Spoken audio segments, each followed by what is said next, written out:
নমস্কার, নিউজ ভ্যানগার্ডের পর্দায় প্রত্যেককে স্বাগত জানাচ্ছি। প্রথমেই গণেশ চতুর্থীর অনেক অনেক প্রীতি এবং শুভেচ্ছা রাজ্যবাসী এবং আমাদের বিজ্ঞাপন দাতাদের।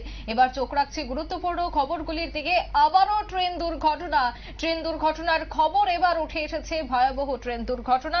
ঘটনাটি ঘটেছে মধ্যপ্রদেশে এই দুর্ঘটনার কবলে পড়ল ভারতীয় রেল। মধ্যপ্রদেশের জব্বলপুরে লাইনচ্যুত হয় সোমনাথ এক্সপ্রেস। যদিও হতাহতের কোনো খবর নেই বলে এখনো পর্যন্ত জানা গেছে। সুরক্ষা বিধি নিয়ে রইল বহু প্রশ্ন। বিস্তারিত জানবো। টেলিফোন লাইনে যুক্ত হয়ে গেছে এক্সিকিউটিভ এডিটর নীল বণিক। নীল, আমরা এই মুহূর্তে যে এক্সক্লুসিভ ছবি নিউজ ভ্যানগার্ডের পর্দায় দেখতে পাচ্ছি যে মধ্যপ্রদেশে এই দুর্ঘটনার কবলে ভারতীয় রেল। আবারও দুর্ঘটনা। যাত্রী নিরাপত্তা কতটা বড়সড় প্রশ্ন চিহ্নের মুখে, কি বলবে? দেখো, মধ্যপ্রদেশে আবারও রেল দুর্ঘটনা। প্রতিনিয়ত বা প্রতি মুহূর্তেই আমরা রেল দুর্ঘটনার ছবি প্রত্যক্ষ করছি। আজকেও আবার সেই একই রেল দুর্ঘটনার ছবি আমরা প্রত্যক্ষ করলাম। তবে এই রেল দুর্ঘটনা সামান্যই দুর্ঘটনা, এটা বড় কোনো দুর্ঘটনা নয়। সামান্য দুটি ট্রেনের কামরা সেটা লাইনচ্যুত হয়ে গেছে। তবে লাইনচ্যুত হয়ে সেইভাবে কোনো ক্ষয়ক্ষতির খবর এখনো পর্যন্ত আসেনি বা বড় হতাহত কিছু হয়নি। তবে একটা চাপা আতঙ্ক, সেই আতঙ্ক যে এই পথ ছিল সে কথা কিন্তু বলার অপেক্ষা রাখে না। দেখো, পরপর আমরা দেখলাম যে উত্তরপ্রদেশ থেকে মধ্যপ্রদেশ থেকে দিল্লি, কলকাতা সব জায়গাতেই মাঝে মধ্যেই কিন্তু এই যে রেলের যে কামরা, সেই রেলের কামরা লাইনচ্যুত হচ্ছে। এর মূলত অনেকগুলি কারণ থাকতে পারে।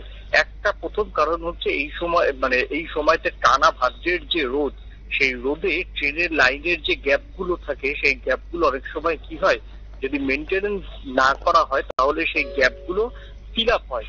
আর যদি গ্যাপগুলো ফিল আপ হয় তাহলে রেল যে স্ট্রেট লাইন থাকা দরকার সেটা থাকে না, এবং সেই জায়গাতে রেল লাইনটা একটু ব্যাকা হয়ে যায়।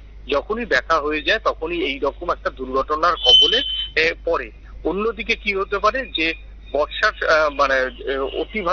অতি ভারী বৃষ্টি, সেই বৃষ্টিতে রেল লাইন মেনটেন্স করা সম্ভব হয় না অনেক সময়, এবং ঠিকঠাক যদি না হয় তাহলে যেগুলো হচ্ছে স্লিপার গুলো থাকে, সেই স্লিপার গুলো আলগা হয়ে যায়।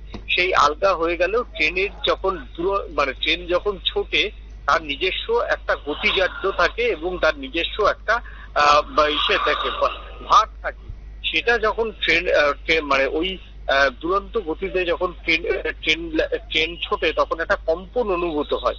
সেই কম্পন অনুভূত হওয়ার সময় অনেক সময় দেখা যায় যে ট্রেনের যে স্লিপার গুলি মাটির সঙ্গে আঁকড়ে ধরে রাখে, সেই ধরে রাখতে পারে না।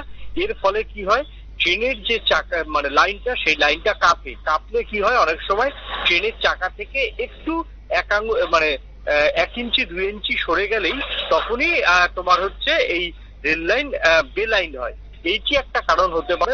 আবার একটা কারণ হতে পারে যে অনেক সময় দেখা যায় যে যেগুলো ক্রস লাইন আছে, সেই ক্রস লাইন থেকে দ্রুত গতিতে ট্রেন নিয়ে গেলে অনেক সময় তোমার হচ্ছে রেল লাইন বেলাইন হয়। এরকম মূলত 3-4টে ছোটখাটো টেকনিক্যাল বিষয় থাকে। সেই টেকনিক্যাল বিষয়ের জন্যই এগুলো হয়।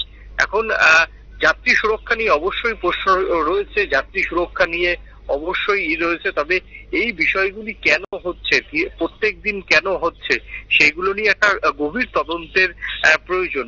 তার মধ্যেও কিন্তু আরো একটা বিষয় উঠে এসেছে, বারবার উঠে আসছে, সেটা হচ্ছে কনস্পিরেসি।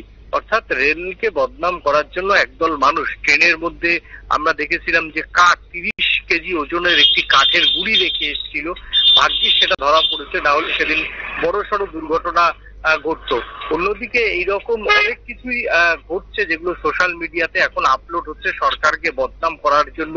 একটা শক্তি, তারা কিন্তু সক্রিয়, সেটা বিদেশি শক্তিও সক্রিয়, এবং বিদেশি শক্তির সঙ্গে দেশের কিছু শক্তি তারাও হাত মিলিয়েছে।